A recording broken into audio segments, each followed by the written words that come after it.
So I'll share my screen and you guys can see the Blackboard shell for this week. But as you can see on Blackboard, these last couple of weeks are going to be guidance sessions mainly for your final project. So here we go. I can just share my screen with everyone. And you should be able to see it come through on Teams. There we go.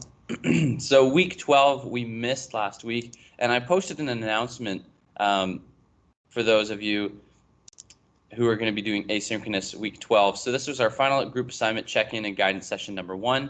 This week is going to be guidance session number 2. So I'm here to help with basically any questions, any concerns you have for the final assignment. You want to check in, you want to show me your data set, you want some help with figuring out which columns are important to use and how to graph or visualize that data. So last week, I sent out this announcement. I'll just open it in a new tab here, saying that the 3 tasks were to email me what your data story topic was and the purpose of your data story, why that topic's relevant, why it's interesting, so what your group chose, what data source you're using, so just sending a link to me, and then the questions and the breakdown of your narrative. What are you looking into? What are you trying to tell? What story, beginning, middle, and end, remember, are you trying to tell to the end user, which will be me? So I also ask that you share the name of the group member who will be responsible for deriving the answers to those questions. And then any questions you have about the assignment at that time, I would get back to you. So I think I got a few emails from groups, but maybe not everyone. And then week 13, very similarly, you're just encouraged to post your data story development. So if you've got underway so far and you've got some work that you want me to check, and you want to link me to it or upload some files and you want me to go over it. If you have questions, challenges, anything that you've discovered, you can feel free to share it in this class over Microsoft Teams, over the discussion board. And remember, crowdsourcing, working with other people, is one of the best ways to experience building a data story. It's a fantastic way for us to learn from each other, right? Even in the real world, in the work environment, learning from your team members and learning from people in your company is one of the best ways to learn. So if you want some learning activities for this week, there's the Hans Rosling video again. Remember from week 1, going way back, we looked at that video where he did a data analysis in real time of people's life expectancies from the 1800s to the 2000s, compared to their GDP of the country. And it showed all of the countries starting when they were poor and sick, and then eventually people were all getting healthy and rich, right? And we had that spread. The biggest spread was in like the 70s, and now all of those poorer countries are catching up. So remember how he presents those analytics, the relationships and the change over time at that data story type. And remember the data story types that you're using, because we're looking at those 7 story types for this assignment, right? And you're hopefully picking 2 or 3 of them. So you should be getting close to producing the story points for your presentation at this point, and envisioning how you're going to be presenting it to the audience, and try to mimic, use that Hans Rosling video as, inspiration, so that you can try to mimic and use some of those storytelling tools that he did. Okay, so at this stage, you should have your visualizations ready. Hopefully by the end of the today, all of your sheets should be ready. And then you should be assembling your dashboards or those infographics, and then we can be pulling those, as you work on it next week, you can be pulling those into our story points, and think about how we're going to be presenting them. So we should be mostly finished the data and the visuals at this point, and we should be more focused on the presentation and how we're going to present them by the end of today. Okay, so we still have today to work on this stuff, but be sure to review all the content in the Tableau development module 2, and the storytelling module 3. Just go back and refresh anything that you need to, so that the quality of your final assignment is at the level that you guys would be proud of presenting, okay, with the class. Okay, so it's basically today's a Q&A session. We're focusing on the visualizations being used to support the narrative. There's no new content that I'm going to be introducing today, so this is kind of us working together in Tableau Desktop, opportunity to review techniques and cover stuff from earlier on in the semester. So yeah, if you guys want, I can put you guys into breakout rooms if some people are from your groups here and you guys want to work in those breakout rooms, or you guys can leave the call and go on another call. I'm here in person too, so if you want to come in person, we can work together however you want. So use today to your advantage, guys, to work on that final project. And next week, I believe next week's our last week, which I still can't believe next week's our last week. But yeah, week 14, we're going to do our course recap, wrap up, and feedback session. So, we'll have a little bit more information about that at the end of the class. But yeah, any questions right away off the hop from any of you guys about your assignment so far, your data sets, anything about Tableau? Hello. Hey, Tin. So for me, it's gonna be like a long one, so I might need like the section of it to talk about. That's fine. Yeah. So we'll just jump right into working. So if you guys want to open Tableau, open up stuff, I can go through. If you want to share your screen, Tin, with me, and I can take a look at it, we can do whatever. So we've got a couple hours here to go through stuff. So that's okay if it takes some time. Okay. So let me start with, when you like go to the new groups, you sometimes you get a group that's active, sometimes you get a group that's not that active. Yeah, I'm kind Yep. of get the second category. So basically, yeah, I think maybe I'm the first one to see the announcement that you want us to find a data set like for the last week. Yep. So I kind of like, get the group member together and create the Teams group, and they kind of prefer WhatsApp group. I'm fine. Yeah, we have the WhatsApp group. Then everything went silent till today. So I'm kind of have to find the data set for my own first and just have they agree with it later, something like that. So I want to show you the data set that, yeah, maybe you can screen it first. Interesting. Okay. Yeah. So that's never good to be with a team that's not um, working out for everybody. So what I like to do is I will send out an email to your team specifically, Tin, to ask that I can get them to meet with me, or I can just ask that they specifically schedule a meeting and then CC me on it so that I can see that you guys are going to meet on Microsoft Teams. So it just keeps them accountable, right? So let me go to the group section on Blackboard. And what group number are you, Tin? Let me check. So my group number is, oh, wait a second. How can you check for the, so the last number for the names, right? Because it's like BDAT1006 Final Project 2. So it's a Okay, group so you're group number 2. 2. Yeah. Project 2. Yeah, okay, so you have Tathagat, Pooja, Davil, Tin, and Kushpreet. Yeah. And that a little bit concerning to me because no one's showing up here. Okay. I will send out an email.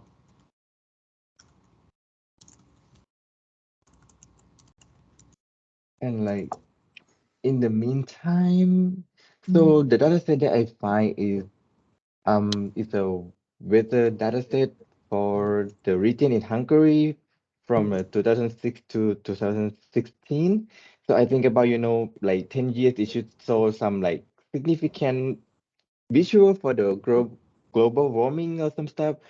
And if it's not appearing that, that's significant, I can talk about like um the difference in temperature compared to humidity or something like that for some part, and like maybe some other stuff that I can think of the data set. Okay, so it's for humidity for 2006 to 2016. I mean, it have other weather information as well, but the one thing that I can think of with the visualization is, yeah, the maybe humidity that relate to the difference in feeling temperature and the actual temperature, something like that. Yeah, I really like that. That's really cool. If I were to say one thing, I don't think 2006 to 2016 would be a large enough period of time to see a change in temperature. If you ever look at any of those global warming Yeah. visuals. They're always from like the 50s, 60s, 70s, and they show the change back from when it was like cooler in the 50s and 60s to now. So you really, the last 10 years, you probably wouldn't see too much of a variation, right? But if Yeah. you can get older data, that would be kind of cool too, and you can compare it.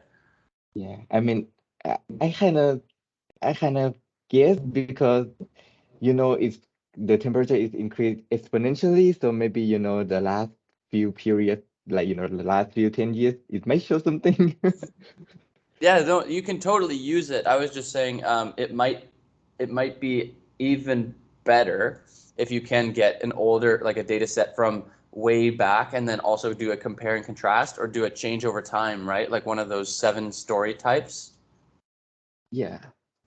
Yeah, because time is like one of the storytelling, so it's kind of like help a lot with the data with the time period. Yeah, totally. Or zoom out, right? And then you can show, like, if you zoom out and you show both on a huge scale, you can really compare the two. Or compare and contrast is another really good one, where you look at 2016 or the 2006, 2016 data, and you compare it and contrast it to, like, say, if you can find another data set that's similar from the 1950s or the 1940s or the 1960s, then you can compare and contrast those values and those averages and like the maximums and the minimums, and you can tell a story there, right? That something's happening. So a lot of the time with data stories, multiple data sets will be used. So it's okay if you want to use another data set to do some of that. Okay.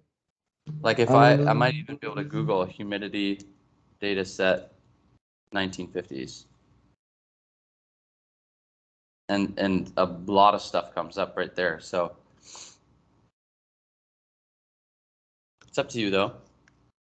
yeah. I mean, I'm trying to look for the other data set at the same time that you like go through this.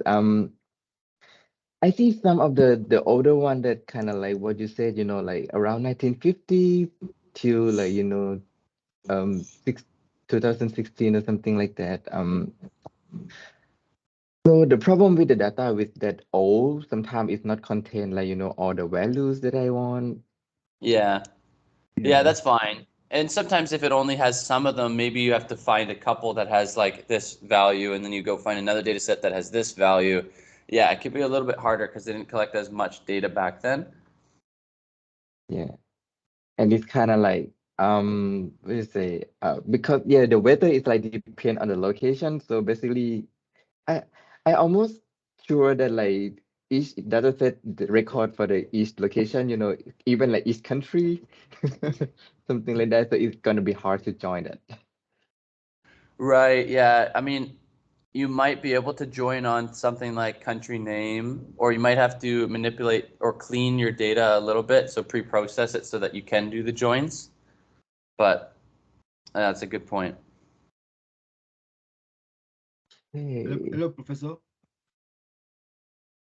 Hello, Professor. Sorry, just 1 sec. I want to make sure, Tin, did you have any other questions related to that? I'll send out an email. I'm going to make a note here Okay. to send an email to Tin's group. Yeah. I'm not Is gonna there have anything? yeah, I'm not gonna have any question right now because yeah, we didn't like start anything yet.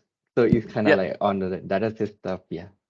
Okay. And I just want to make sure you feel fine with the data set. That I think it's a really cool idea to look at that global warming and humidity and stuff. And yeah, my suggestion would be if you can find a little bit of older data. So do you feel okay with that? Can I ask one thing? Sure.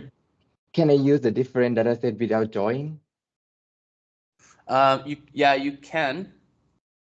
The joining only makes it possible to do like visualizing things on the same sheet, Ah, right? So if there's ever a point where you want to visualize things on the same sheet, then you can do the join, right? Oh, that's not necessarily true, but yeah, it is possible. So it is possible, and that's fine. Um, so you can play around with it. Like if you ever wanted to compare like temperatures, you could probably bring both the temperature values over onto your x-axis, right, and then compare them. Like if one was here and one was here. Um, but for things like if you wanted to map it onto a map, you would have to join it to that geospatial file, right? And you'd have to find, say, like a world country boundaries geometry file or polygon file, and then you could like map which countries are the hottest. So for that, you would have to have a join, but it is possible. It depends what you want to do really with the data.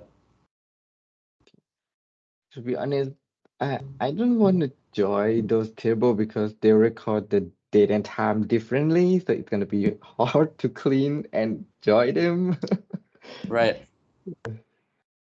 Yeah, it depends how you want to graph or how you want to visualize the data for the joins. I would suggest if it makes sense to join, then to join it. But if you don't need to join it and you can still get all the visuals the way you want them to, then that's great. I would suggest though, or I'd recommend joining probably provides further insight and higher analysis because you can see the relationships between the data that way. Okay, yeah, I think that's it. Like, I'm gonna like look into more of the data set and let other people asking. Yeah, sure. Yeah, Okay, thank perfect. you. And I'll send that email out. Yeah, thank you. And then someone else, was it Israel had a question or Christopher? No, yeah, it's me. Christopher. I Do also we, have a question too. is it compulsory we use the two data sets for the assignment, or if we see a single data set that is okay, can we use that? That's a good question here. I'm going to pull up my instructions here. I think it's highly recommended, Okay. but I don't think it's compulsory if you can find a data set that has everything you need. But I think, like I said earlier, if you do have a second database, I think it opens up options for a way higher analysis, higher depth of insight, right? Okay. So not only are you looking at specifically, let's say it was humidity for countries, but you could also look at humidity for countries and population levels or something like that, and you can relate it to a population, thing, and you can join it on the year, something like that, right? And then you could see like, well, when there's more humans or whatever. That was just like a quick example in my head. You could relate it to anything, but yeah, it's up to you. So what is your data set, Christopher? We have some data set that we are trying to agree upon, so we can choose one. So today we'll do that. So we have multiple data sets that we are going to choose from. So but I'm just asking if we can use one. Yeah. So yeah, you can use one, but just make sure that you can tell a complete story Sorry. Okay. and use multiple storytelling Technique. tools. Okay. Yeah, techniques. Obviously, if the data sets aren't related, then yeah, don't try to force a connection that's not there. Like if you want to do like NASCAR and someone wants to do like space, then don't don't try to Yeah. join those two together. But if there's something that could work where you're looking at like human behavior and mental health or something like that, or physical and mental health, and you could maybe join those, then that could be interesting. So just a gentle reminder that you guys should have picked a data set by now. So by the end of today, we should have all of our sheets in Tableau finished, right? So that we can start making the story and the presentation for next week. So you guys, if you're still deciding on a data set, you guys are probably a little bit behind. You're probably a week behind in work. So just wanted to remind you guys just to, if your group needs to meet a little bit more so that you can get that extra work done, because we only have 1 week left until you have to submit the final presentation, right? Yes. Cool. Okay, that's one of my questions as well. And then my other question is that it's still related to what the concern that team expressed. What do you do if a member of the team is not responding, either on WhatsApp or you send an email. I've sent several emails, and it's only set number of people that are responding, but I'm not getting response from everybody. What do you do? Do you have to continue working or just Yeah, know that the good person question. is part of the group? I'm going to add a document to the assignment called a participation. Participation document where you'll fill out the names of the people who've participated and what portions of the project they participated in. And that way, the people who don't do the work don't get the marks, okay? Because it's not fair. Obviously, in group situations, it can be a bit difficult. It's easier, right, because you can rely on others, but it also can be a little bit more difficult because you have to rely on others. Sometimes people don't pull through. So Israel, I'll also send an email to your group. What group number are you? 3. Okay, yeah. And if you wanted to, I mean, you don't have to say, but is there specifically, is it just one person who's not participating? Well, we created a WhatsApp group and I've not seen any response from a particular person. No, the rest 4 have been responding, and I think we've met once, and but all through the meetings, I've not seen a particular person. So I don't know if we are communicating through, if he's using his old contact. I've sent email but no response. So Is it Abhine? just a sec, let me check. I think he should be the one. I think he's it's Abine, yeah. Okay, I'll make a note of that, and then I'll just. But you said everyone else is still corresponding, all right? Yeah. So Okay. Yeah, so I'll add something called the participation document, and you guys will fill it out honestly, right? Obviously, you can lie, and then everyone can get marks, but it's not fair. And if you want to get the marks you deserve, and you don't feel like people should just get the marks without working for it, then fill out the document honestly, obviously, and let me know who has done work and who hasn't. And then when I grade it, I can see, I can kind of get an idea of how you guys have collaborated. So I'll add that today, and you guys can take it. It's really easy. Like, you just fill out the name and you fill out a little bit about what they did on the project. But yeah, okay. Thanks for bringing that to my attention, Israel. Hello, Professor. Hey, Alawali.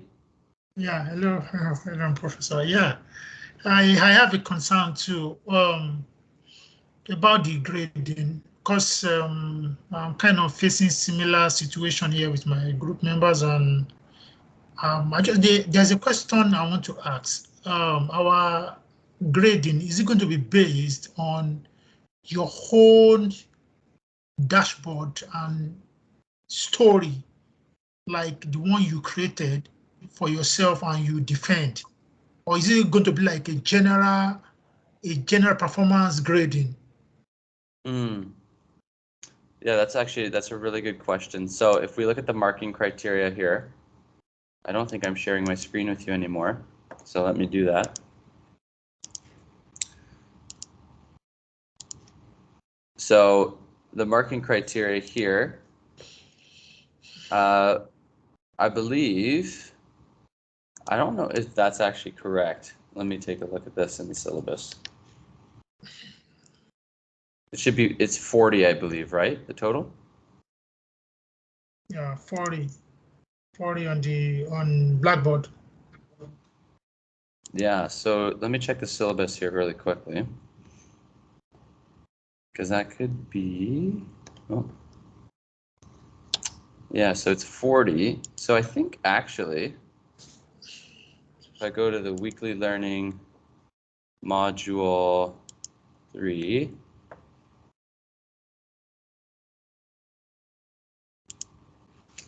where did I introduce? as final assignment.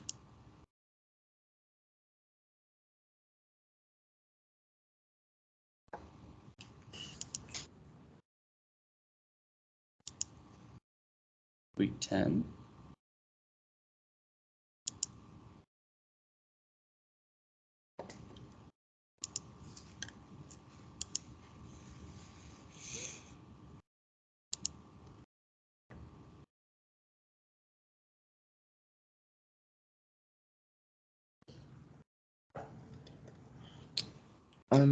You mean the marking criteria, right?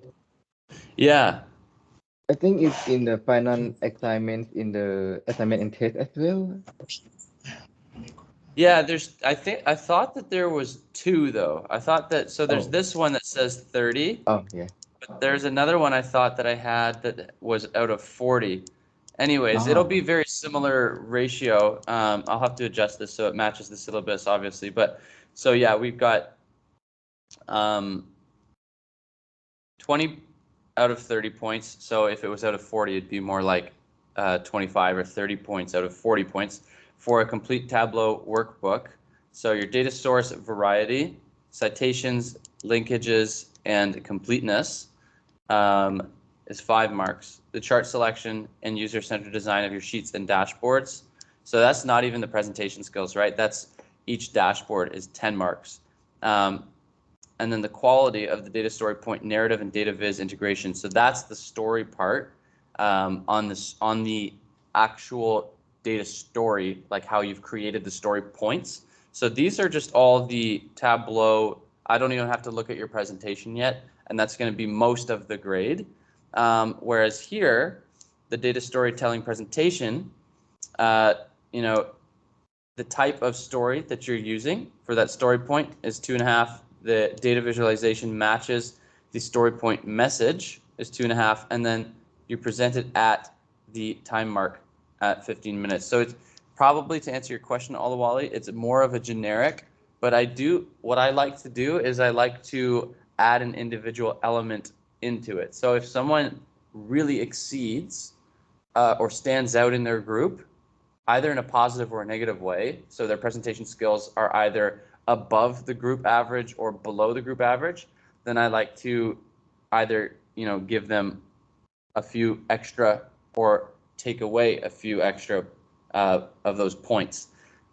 So the marks will be similar, but they won't all be identical, right? So same thing when I'm looking through the sheets and I can see that if you created a sheet that was just outstanding and this dashboard had all of these beautiful conditional formatting and colorful themes and parameters, and there's variables that I can interact with, and there's filters and all of that stuff, and it's themed well and it's got great design, and that's yours. But then I see another one that just looks very basic and slapped together, very generic, very almost like out of the box Tableau template style.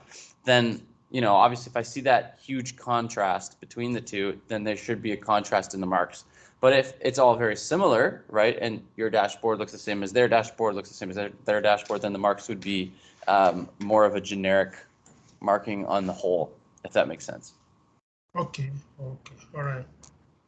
Thank you, Prof. Right, so it is a group project, but you just want to make sure you still do outstanding work, right? So if your work is above average, then you will get some extra marks there. If your work is below average, then you'd be in danger of losing some marks.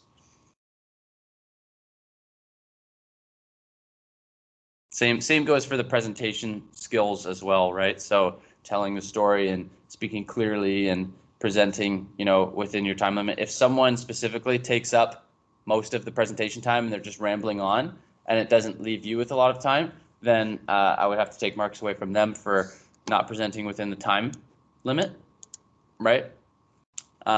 So it gets a little bit confusing because as a group, you are a team, so you need to work together to stay under that time limit. So it's not like I could just penalize one person. So everyone would be penalized, but obviously if it's one particular person who took most of the time, then they would be penalized more.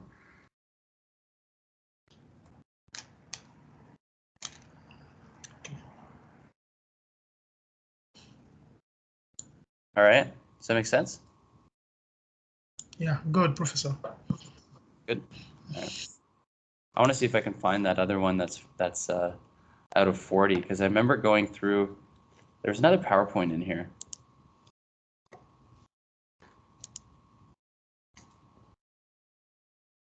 Final assignment instructions.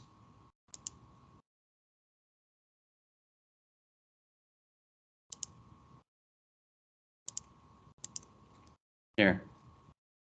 Final assignment was introduced in week 8. Here it is, 40 points. So this is the actual breakdown. It's 30 marks for your Tableau workbook and still 10 marks for your presentation. And then it's 10, 10, and 10 instead of 5, 10, and 5. Okay? So that'll be the one that I'm using to get to the 40. I'll have to update that. That was in week 8.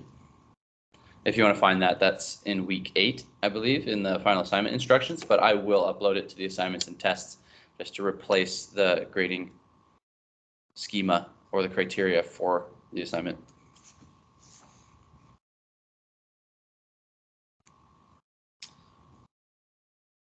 Awesome. Any other questions from you guys? These are great. Keep them coming.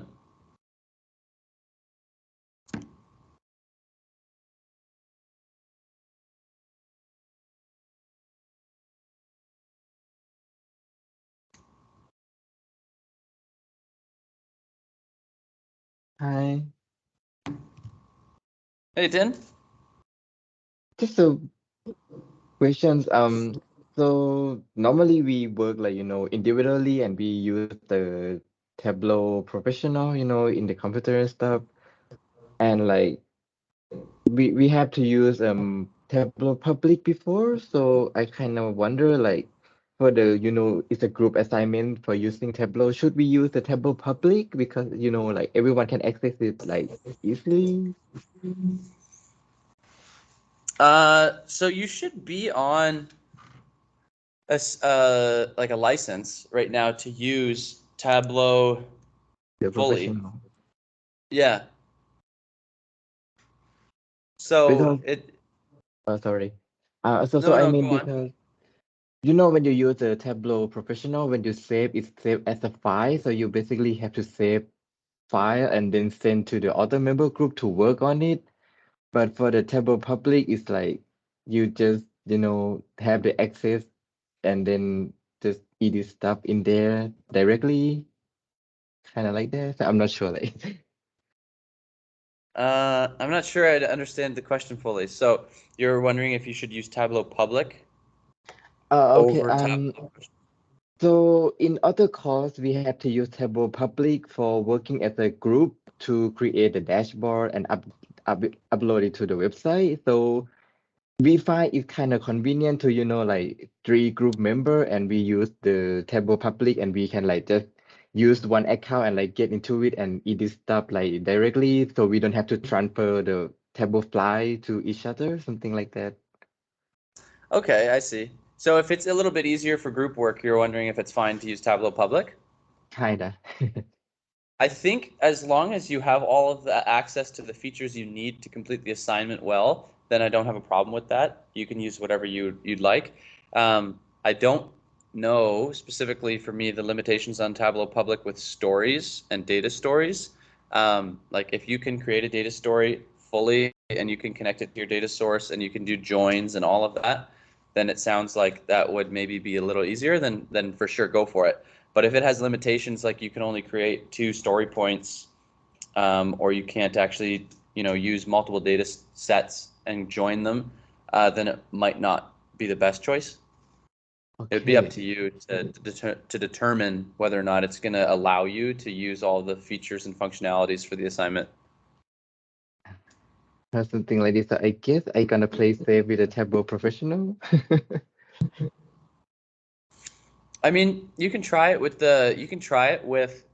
Tableau Public, right? And then when you hit a wall, then you can just open the file with Tableau Professional, I suppose, and then you can use all of the features unlocked. But I actually don't know, like with Tableau Public, you can create stories and stuff, right? The last time that I used with the group is just create the visual with the information that we already have and don't have to clean anything. So basically we just create a visual there and group it together as a dashboard, something like that.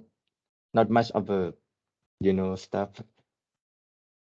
So Tableau Public, pros and cons. I don't have a problem with it if it works and you can do everything for the assignment, then that's fine. Unlike paid version of Tableau, the type of data sources you can use.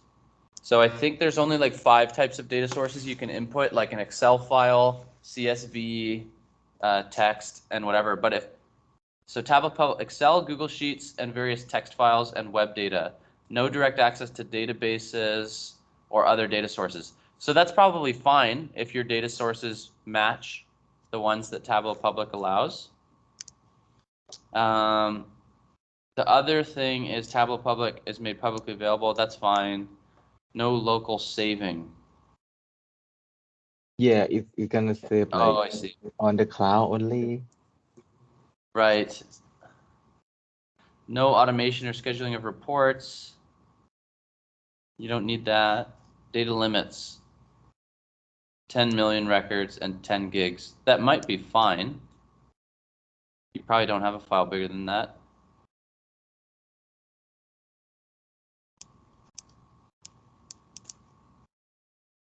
It sounds like it would probably work. It probably would be fine. As long as your data files are one of these, which most likely they probably are.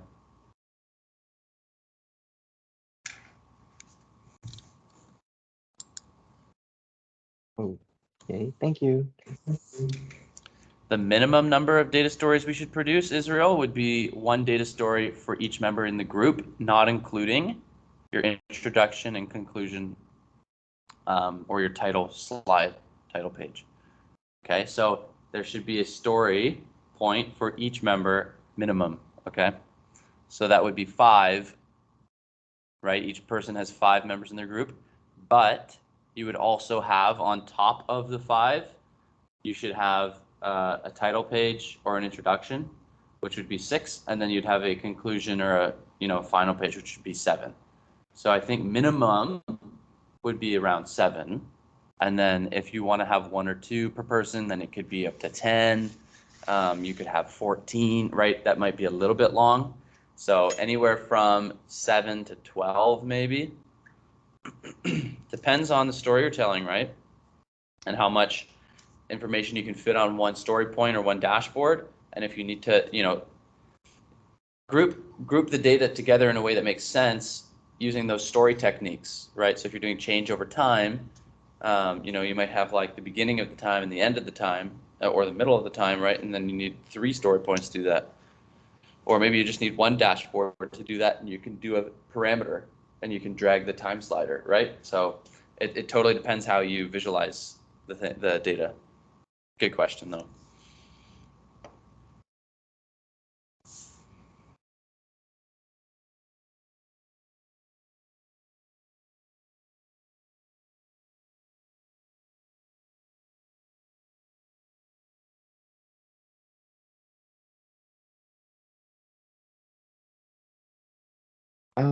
Benjamin, Yeah, Artem. I just wanted to inquire about something personal, private. When is Okay. the best time to speak to you? Well, we'll probably keep answering questions here and doing this help session until people don't have any other questions, and then we could jump on a private call. Or the other really good option for something like that would be over email with me, or just over a Teams call, after class or something, or once people Definitely, definitely. I already did send you an email about it, so I'll just wait up on your reply. Okay. Sure. Yeah. I'll be getting Thanks. back to all my emails today from the weekend. So Perfect. Thank you so much. yeah. And I think I heard someone else had a question there too at the same time. Oh yeah, that's me. Yeah, Tin. Um, so I might not remember much, but so when you talk about that data story telling stuff, so I don't know why my mind keep thinking about like that RJS, scrolling page and stuff. So can you remind me like the data story? So it's just a dashboard, right, for the Tableau? Yeah, so I think we created Tableau files? Yeah, I it's want to just say I like saved.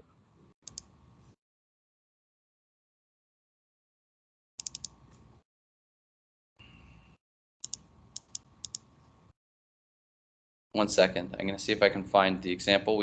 You were here in class when we made it last week, right? Or 2 weeks ago, I mean.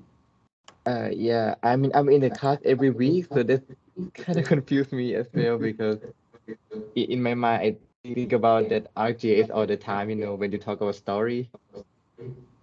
Yeah. So here, I think it was this one. I uploaded this file called Week 11 Workbook from scratch, and then together we built all of these sheets, right, for sales. And then we made these files. We also incorporated some geometry files. We made these dashboards. And then what we did, if I go to the very end, or not very end, where is it? I have like a title page. Remember, we made a title page and an intro page. So here's my story. And if I go, this is what a story is. So it's like PowerPoint. It's like a PowerPoint for whoever you're making the story for, but all of the pages have interactive graphs or visuals or maps or something so that you can interact and explore the data and the analysis. And then you would add text to give the narrative or the story to the user so that they can follow along with the story you're trying to tell. So here we were doing a story for the global sales group, executive sales Tableau story. We had an introduction page here. And so remember this, does this ring some bells? Yeah. So I mean I I know that this is the one, but I just not sure like how it's gonna look like, for the group. right. So we did this introduction and we had the entire country view and then per year. And then we zoomed in by state. So then we zoomed in on the top states. So we did California and then we did the top category for that top year, which was 2016. And then we can see, which states were the best. And then we zoomed into, this was the drill down, right? And so then we drilled down into the top cities in California. And so here's the California map. And then we see that our top city was Los Angeles. And then we broke it down by category even further to see, which of these, and then we broke it down even further in Los Angeles to see what the top selling products are in Los Angeles. So this was our best selling product right here. So another example that we looked at together was this F1. Remember, we looked at this F1 story. Who's the greatest F1 driver of all time? And then we read through, normally we consider whoever the best winner is by the number of wins they have in F1. So Michael Schumacher was a clear winner because he had 50 or 325 races with 91 wins, right? And 7 world titles here. Okay, but then we go to pole positions and we see Michael Schumacher again. He's done the most pole starts in his career, which is, I don't understand F1 racing, but pole starts is like the more you have, the better it is. So he has the most. So people would be led to believe by this story, okay, this is like comparing and contrasting, that Michael Schumacher is the best, right? If we go here, we can see Michael Schumacher's up here, but now this is where the story starts to do the contrast and the comparison. Although Schumacher and Senna have the highest number of starts from pole, they also have the highest number of races. So if we now look at the ratio of races to pole starts, right? So some people who've only done 50 races down here, like Juan Manuel Fangio, He only did 51 races, and almost 30 of them were from pole. If we look at it as a percentage, which is the size of the bubble now, we can see that he has 57% of his races were started from pole, whereas Michael Schumacher only 21%, even though he has 300 races. So now this is where the story is starting to change, and we're from our beginning now to our middle, and we look at percent of race wins. Again, once again, we see Schumacher has the highest number of wins. At 325 races, he won 28%, right? So that's why winning 90 races, or whatever it was, 90 races, if you just look at the number of all time, 90 is the highest of anybody. But if we look at the percentage, obviously he had 300 races, so 28% is not that good. Whereas if we look way down here at Juan Manuel Fangio, he only did 50 races and he won 47%. He won half of his races. So this kind of starts to change our story. And then we look at the points scored per race. So there's a point system in F1 racing, you know, when you're racing the cars. Fangio, again, if we look at this at a per race point system, and we divide it, he had 325 races and scored 3,800 points. So if we divide the 3,000 by the 300, we get 11.89 points per race. Where if we come down to Juan Manuel, he only did 50 races. He scored 800 points in his career. Divide 800 by 50, you get about 17, which is a lot higher than the 11. So who is the greatest racer? And then they end on this nice conclusion. They say 24 wins in 51 races, basically every other race.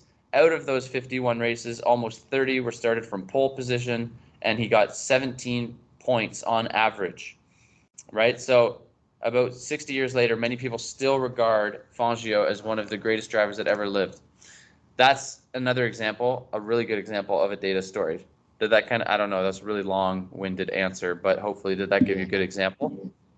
The thing that I'm kind of curious is the one people, so is the one people for each dashboard, so the one people for the whole data story? No, like each one story point, one of these is a story point.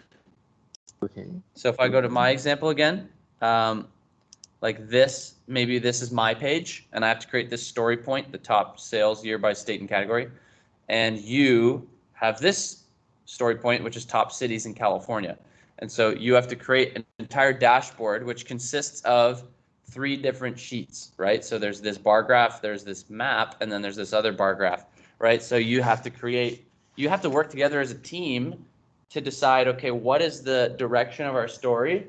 And if you're going to do this story point, then I'm going to do this story point, and I'm going to do this story point, right? So it has to basically build off of each other's so that it makes sense. There has to be a flow and a narrative, right? So it's not like you're just creating your own dashboard and slapping it in there and it's not going to relate. I want it to connect, kind of like that F1 story. So basically, it's one people for each dashboard, but we have to connect the story together like a flow.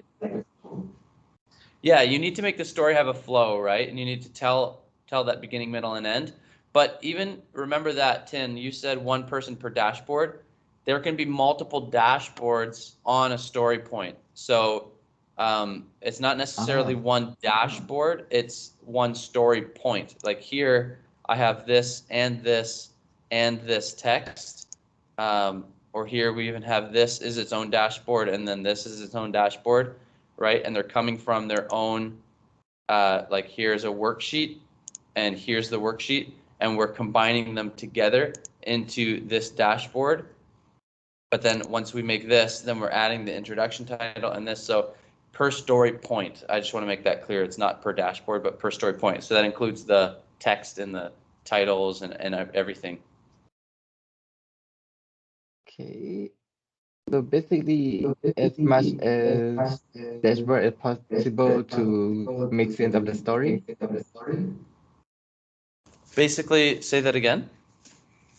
As many dashboards as we need for complete the storytelling. Exactly. As much as you need to tell the story that you want to tell, yeah, create it. Okay. Thank you. Awesome. Yeah, you're welcome.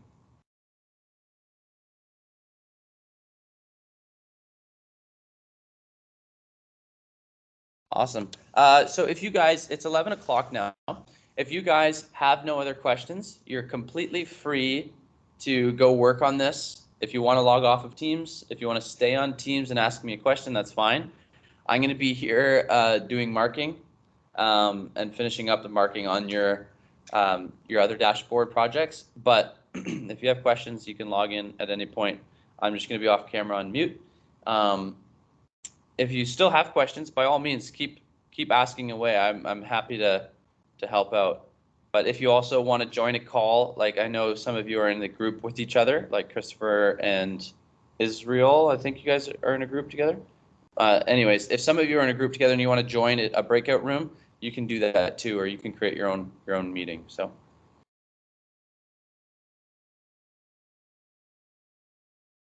Thanks so very much, Benjamin.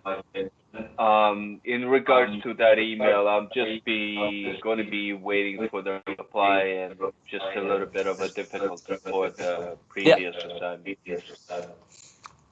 Oh, okay, yeah. Also, I'll look at my emails right now and get back to you, within the class. Here. Thank you. Any other questions, guys?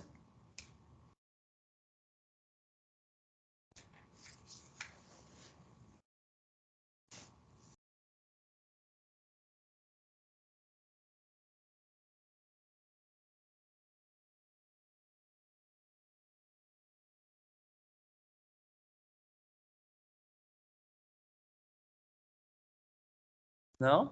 All right. Okay, so if there is no other questions, I'm going to wrap up the recording here. I'll just turn that off so those of you who are watching the recording asynchronously, if there's any questions that are helpful here, all good. If you need to email me, and I'll get back as soon as I can. But I will end the recording for today, but we'll keep the meeting going. And, if there's anything else that comes up, we can work through it. But thank you for watching the recording. I'm going to end that.